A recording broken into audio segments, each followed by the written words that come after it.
कल शाम को इसरो का मून मिशन चंद्रयान-3 चांद के दक्षिण ध्रुव पर सॉफ्ट लैंडिंग कर चुका है। इस बीच चांद पर जमीन की रजिस्ट्री भी चर्चा में है। बहुत से लोग यहां जमीन खरीदने के दावे करते रहे। तो क्या चांद पर किसी देश का मालिकाना हक है? क्या स्पेस में मौजूद किसी भी प्लैनेट को कोई देश खरीद सकता है? अगर नहीं, तो क्या खरीदी जा रही जमीनें नकली हैं? स्पेस के लिए बने कानून न किसी भी देश को अंतरिक्ष की कोई भी चीज खरीदने बेचने पर रोक लगाते हैं, फिर चाहे वो चांद हो या मंगल। लेकिन कुछ प्राइवेट कंपनियों का कहना है कि कानून देशों को जमीन खरीदने से रोकता है। अगर व्यक्तिगत तौर पर लोग अपना फ्यूचर सिक्योर करने के लिए जमीन लेना चाहें तो इस पर रोक के लिए कोई संधि नहीं।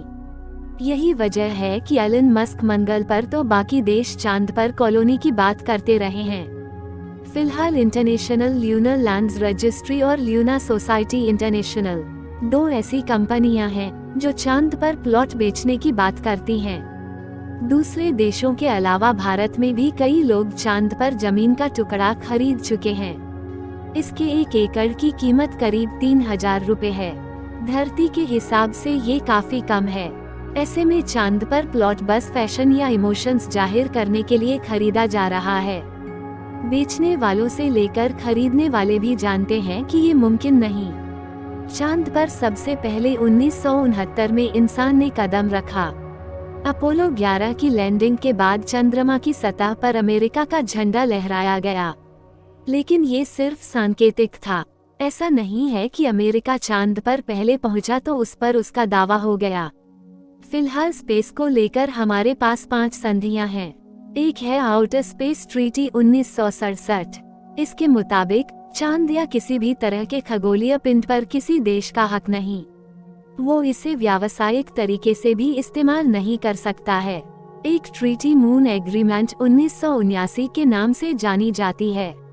इसमें चांद पर खोज के अलावा किसी भी तरह की एक्टिविटी पर रोक लगाने की बात है। इनके अलावा 3 और संधियां हैं जो एस्ट्रोनॉट्स की सुरक्षा, आउटर स्पेस में जाने वाले ऑब्जेक्ट के रजिस्ट्रेशन और स्पेस में अगर किसी मिशन की वजह से दिक्कत हो तो संबंधित देश को उसकी जिम्मेदारी लेने को कहती है।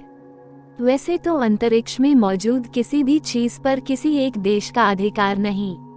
इसके बाद भी शोध के लिए देशों को कई तरह की छूट मिली हुई है। मसलन, अगर कोई देश चांद या किसी एस्टेरॉयड पर माइनिंग करता है तो उससे निकली हर चीज उसकी होगी। अंतरिक्ष में कई तरह की बेशकीमती धातुएं हैं, जैसे प्लेटिनम और हीलियम-3। अमेरिका, चीन और यूएई जैसे कई देश अब खुदाई करके इन चीजों पर कब्जा चाहते हैं। हालांकि ये उतना आसान नहीं। दूसरे ग्रहों पर माइनिंग बेहद खर्चीली और जोखिम से भरी प्रक्रिया होगी।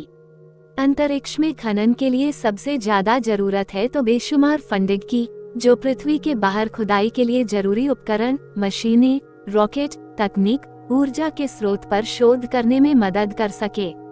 इस उद्देश्य की सबसे बड़ी जरूरत ही इसकी सबसे बड़ी चुनौती है।